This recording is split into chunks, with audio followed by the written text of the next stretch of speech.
Good people, what's going on? What's going on? Welcome to episode 4 of Real Estate with a Real One. Today's topic that we're going to speak on quickly is your journey is your journey. So, first let me say, when you see this wherever you are, like, share, and subscribe. We're trying to get the message out to more people so that we can have as many educated future homeowners and home sellers as possible. All right, so let's get into it. The topic is your journey is your journey. Okay, so I wrote a blog on my website, oneitallcallhall.com. Check me out. And the blog was titled How to Overcome the Anxiety of the Home Buying Process. Right, and I'll give you guys an opportunity to check out the blog and read it and get some more specific thoughts in depth.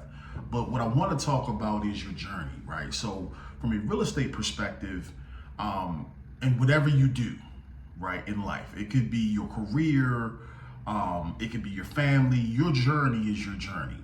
What I find is that in a lot of cases, we don't want to do the due diligence that's needed to prepare ourselves for the home buying journey. Right, and what that ends up doing is making things tougher. Right, so a great example of it is grocery shopping.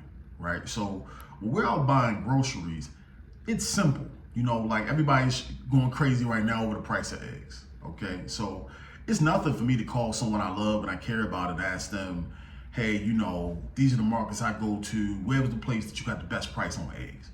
Right. Yes, eggs are expensive, $6, $7, $8. But my life isn't going to end through the grace of God through spending $6, $7, $8, right? But you know what could irreparably harm my future success for my family? Making the improper decision in buying, selling, or investing in real estate, right? Because for most people, this is going to be the largest transaction you ever do, okay? And I'm not saying that it's not good to take feedback and information from folks. What I'm telling you is first, take the time to read and educate yourself. This is before you even get to the point of being able to want to buy a home, right?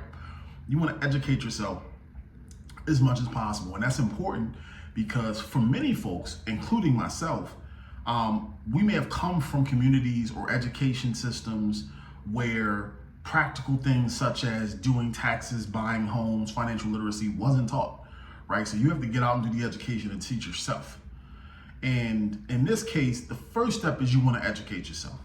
The second thing is your journey is your journey because everyone's situation is different, right? Me and you can both fall in love with the same car and we can both go out and try to buy the same car. But the terms that you get to buy the car and the terms that I get to buy the car could be completely different. It doesn't mean that we both don't have the same car, right? It just means that the terms of how that's handled could be different. So take information with a grain of salt as you're talking to people about their experiences, because just because they've done something that you aspire to, it doesn't mean that their journey and your journey is going to be exactly the same. Okay? So, yes, I'm not gonna say that there isn't some stress involved in the purchasing process, but there's stress involved in everything that you do. Think about the job you had. I can tell you my background prior to real estate is in finance. Every role I've ever had, I went through maybe 4, sometimes 5 sets of interviews to get a job, right? Like, I can remember one organization that I'll leave nameless in this explanation, where I did like a gauntlet where I showed up at 8 a.m. and I left at 4 p.m. like a work day.